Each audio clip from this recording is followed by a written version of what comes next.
Alasannya apa?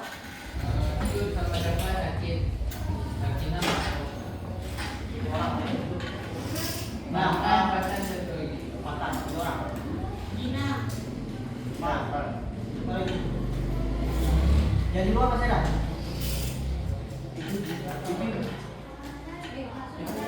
Ini minggu kemarin rame ya. Coba itu mau masih ya. Mana itu bisa?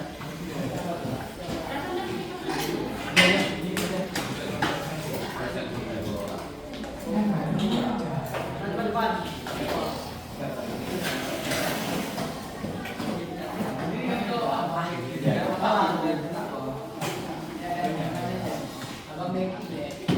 Nah, kalian ada waktu semua hari ini kan? Ada. Oke, nanti kita main game ya. Minggu kemarin kita belajar tentang apa?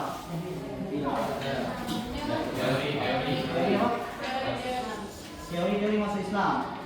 Nah, apa yang sudah kalian pelajari tentang teori masuknya Islam minggu kemarin? Ada kemarin ya? Apa? Teori masuk Islam ada berapa buah? Empat. Ada berapa? Ada berapa? Tadi mau bilang empat. Apa ya? Siapa yang bisa? Udah pernah bisa? Teori apa aja? Kamu? Mana? Kalian tahu teori apa aja?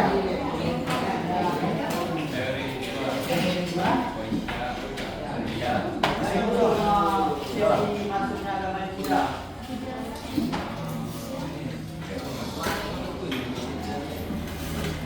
Nah, oke, jadi teori masuknya agama Islam di Indonesia itu ada empat. Pertama itu ada teori sejarah, kedua ada teori Persia, ketiga ada Mekah, dan yang keempat itu ada Cina. Nah, hari ini kita akan belajar tentang yang namanya jalur penyebaran Islam di Indonesia. Nah, untuk pendahuluannya itu di poin pertama itu ada Islam disambut baik oleh masyarakat di Nusantara. Jadi maksudnya itu saat proses masuk dan berkembangnya Islam di Indonesia itu berjalan dengan damai pada umumnya. Tidak ada yang namanya peperangan, kemudian tidak ada yang namanya pertumpahan darah. Jadi semua orang menyambut baik dengan kehadiran Islam dari berbagai kalangan. Yang pertama itu ada kalangan raja, kemudian bangsawan, dan yang ketiga itu ada kalangan penduduk biasa. Kemudian yang poin kedua ini ada faktor pendukung dari diterimanya Islam di Nusantara. Yang pertama ada syarat memeluk Islam sangatlah mudah. Jadi untuk masuk Islam itu nggak ada cara-cara yang ribet, cukup dengan mengucap dua kalimat syahadat. Coba kamu ucapkan dua kalimat syahadat. Kamu bisa kan?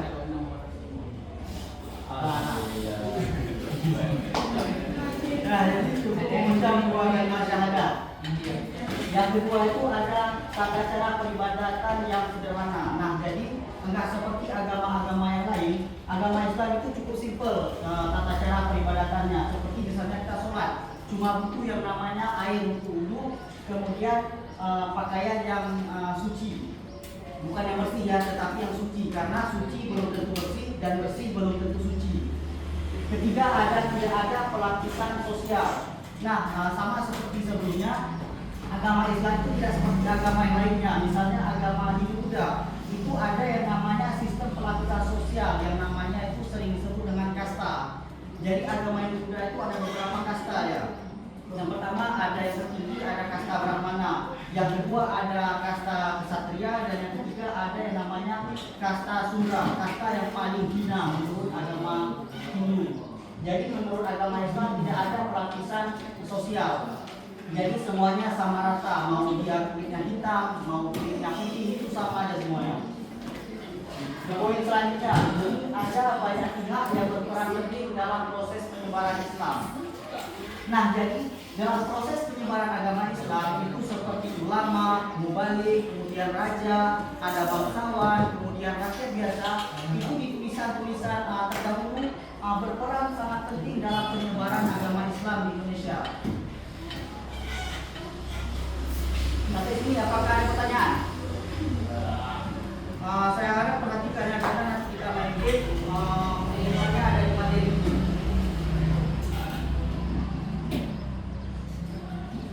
Nah, kemudian tata cara metode penyebaran agama Islam di Indonesia itu ada beberapa macam. Yang pertama itu ada metode perdagangan, kedua ada metode pendidikan, yang ketiga ada metode dakwah, yang keempat ada tasawuf, dan yang kelima ada dari segi kesenian.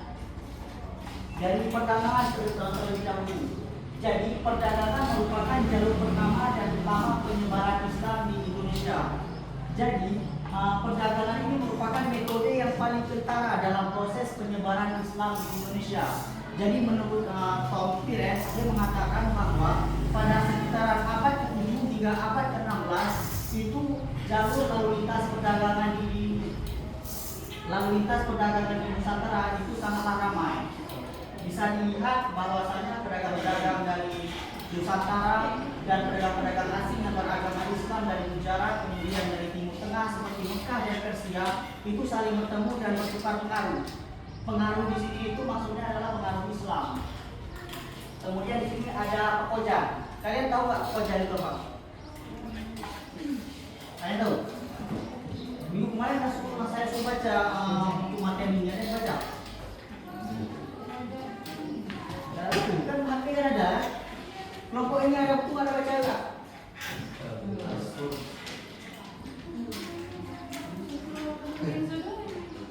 Nggak baca?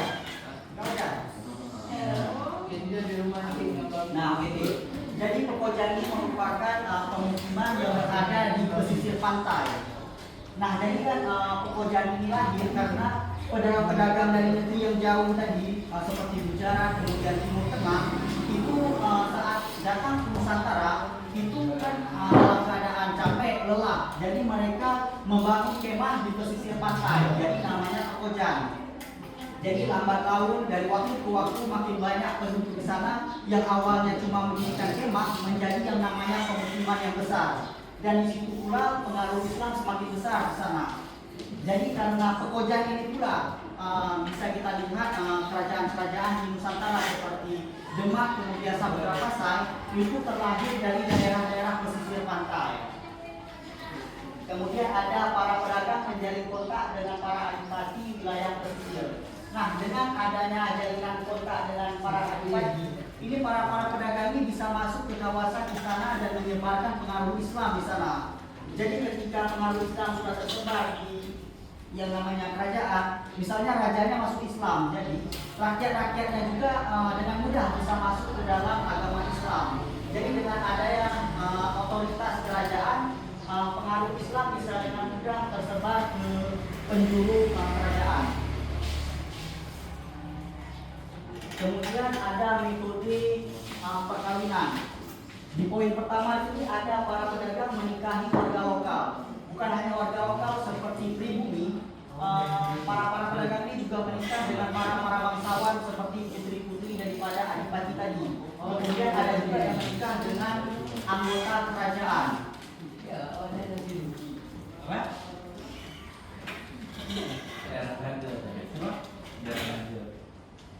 Kemudian poin kedua, anak hasil pernikahan mengikuti orang tuanya. Nah, sekarang ini lazim kita lihat bahwasanya misalnya orang tuanya Islam, anaknya pasti Islam. Kemudian kalau orang tuanya Kristen, anaknya pasti juga Kristen. Kamu misalnya, kamu agama apa? Orang tua? Ikut orang tua ini ya? Nah, ikut ya. Kemudian pernikahan dengan kaum berdarah biru berdampak lebih. Kenapa? Ada pertanyaan? Jadi kaum darah biru itu apa? Bangsawan. Nah, ya betul. Jadi kaum darah biru itu merupakan para bangsawan. Jadi kalau ada pedagang-pedagang yang menikah dengan kaum bangsawan, itu dalam penyebaran agama Islam menjadi lebih mudah maksudnya. Lebih mudah karena kalau seperti yang saya katakan tadi, kalau raja beragama Islam pasti rakyatnya bisa dengan mudah untuk beragama Islam juga. Kemudian di sini ada dari segi pendidikan. Jadi perkembangan Islam mendorong munculnya pada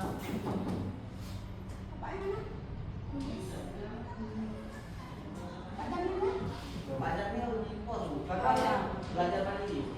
Ibu, siapa tadi dua orang? Halo, Nak. Nanda sama? Kita izin sekarang? Aku pas sekarang. Yuk. Apa Pak dulu?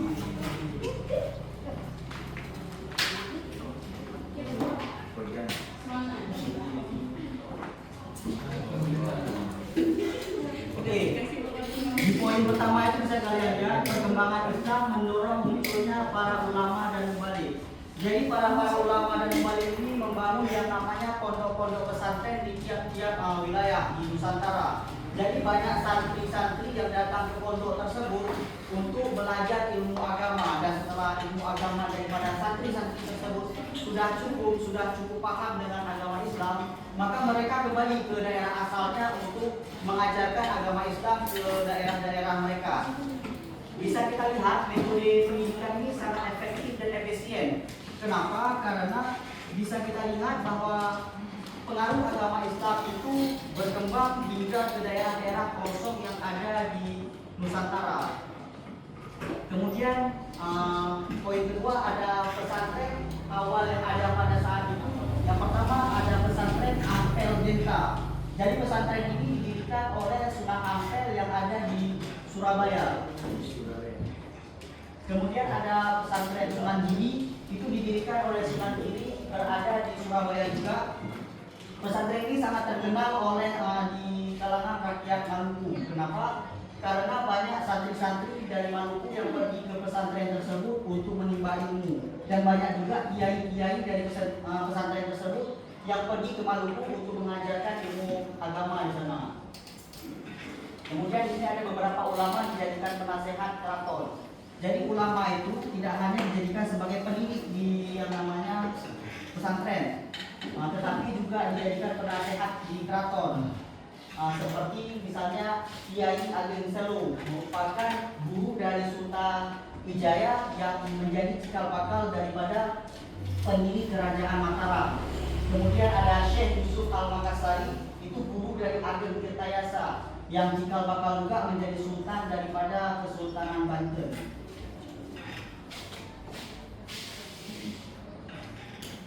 Metode selanjutnya itu ada tasawuf. Jadi diperkirakan ajaran tasawuf ini masuk ke Indonesia pada abad ke-13 dan berkembang pada abad ke-17. Jadi tasawuf itu asal katanya dari kata sufi yang artinya kain wol. Hal ini sejalan karena orang-orang yang menganut ajaran tasawuf ini menggunakan jubah yang berasal dari kain wol. Jadi tasawuf itu merupakan ajaran yang dianut, sementara sufi itu adalah orang yang menganut ajaran tasawuf tadi. Di sini bisa kita lihat bahwa ahli tasawuf biasanya memiliki kekuatan magis dan pengobatan. Ahli tasawuf itu punya kekuatan magis, kata-kata masyarakat dahulu. Misalnya ada yang namanya berjalan di atas air, kemudian ada yang bisa terbang, ada yang tahan mati. Pernah kalian dengar? Pernah. Itu ahli tasawuf atau dukun yang kalian dengar? Betul. Beda ya, betul sama ahli tasawuf. Kemudian pengobatan. Ahli tasawuf juga pernah ada riwayat pengobatan, namanya itu ruqyah, dan itu tidak menentang yang namanya syariat Islam. Tapi kalau dukun beda, dia berdasarkan kesyirikan, makanya itu haram untuk digunakan dan kita gunakan. Kemudian ajaran tasawuf banyak dijumpai dalam cerita babat dan hikayat. Nah, jadi ahli tasawuf ini banyak diceritakan oleh orang-orang terdahulu sebagai bahan rujukan kita dalam bersikap. Kemudian tokoh tasawuf yang kita kenal. Dari ketiga ini siapa yang pernah kalian dengar namanya? Karena turun. Ini kalian nggak pernah dengar namanya? Enggak. Dari mana? Enggak. Uin Arani kampus itu tahu. Nah, jadi Uin Arani ini berasal dari nama Uin Arani ini. Jadi Hamzah Fansuri ini merupakan Hamzah Fansuri dan Uin Arani ini hidup pada era yang sama. Jadi Hamzah Fansuri ini dihukum mati oleh Nurdin Arani karena Hamzah Fansuri ini bisa dikatakan gimana ya, ilmu tasawufnya sudah mantap, sudah di level yang tertinggi. Jadi ada tulisan-tulisan Hamzah Fansuri ini yang sangat tinggi yang tidak bisa dipahami oleh orang-orang awam. Jadi kalau dibaca sama orang awam, tulisan-tulisan dari Hamzah Fansuri ini bisa menyesatkan orang-orang awam. Seperti contohnya saat orang awam itu membaca tulisan dari Hamzah Fansuri, jadi orang awam tersebut bisa mengatakan bahwa dirinya adalah Tuhan. Dan itu tentu saja kalau orang awam yang mengatakan itu sesat. Makanya Nurdin Arani ini menghukum mati Hamzah Fansuri. Nah, kemudian ada dakwah. Penyebaran Islam tidak dapat dilepaskan dari peranan para wali. Nah, di Jawa sana ada yang namanya Wali Songo. Kalian pernah dengar? Nah, Wali Songo. Songo artinya 9. Beberapa nama Wali Songo itu ada Sunan Gresik, kemudian Sunan Gunung Jati, Sunan Ampel, Sunan Giri, Sunan Kudus, Sunan Bonang, kemudian ada Sunan Kalijaga, Sunan Mulia, dan Sunan Derajat. Nah, para sunan-sunan ini memiliki metode sendiri dalam dakwahnya. Misalnya Sunan Kalijaga dia menggunakan metode dakwah menggunakan wayang kulit. Kemudian Sunan Muria dia menggunakan hikayat-hikayat atau lagu-lagu untuk menjalankan dakwahnya. Nah, sudah selesai. Ada pertanyaan? Apa pertanyaan? Kamu? Ya kamu. Bapak sana? Bapak sana ada pertanyaan?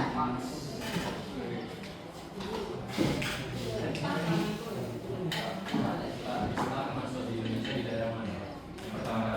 Pertama kali. Untuk pertama kalinya agama Islam masuk ke Indonesia itu ada beberapa pendapat. Ada yang mengatakan Indonesia masuk ke Islam masuk ke Indonesia itu di daerah Jawa, Demak. Kemudian ada juga yang mengatakan bahwa ada di Samudra Pasai. Itu di mana? Aceh Utara. Jadi ada banyak versi. Menurut saya nggak bisa berteori. Kenapa? Karena saya masih belum S1, jadi buat apa berteori? Jadi kita menggunakan teori orang lain aja dulu. Yang lain mana? Ada? Bapak Tara? Ada? Yang dia bisa?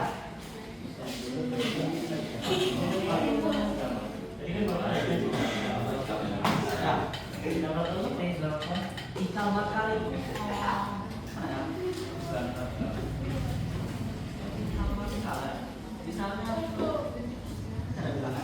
misalnya kamu bangun rumah, cikal bakal rumah itu terbuat dari apa aja? Kayu, batu bata. Nah itu cikal bakal maksudnya kayak gitu lah. Awal mula berdiri.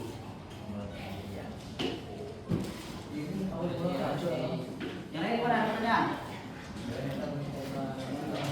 Nah, kalau nggak ada pertanyaan, keluarkan hati nanti.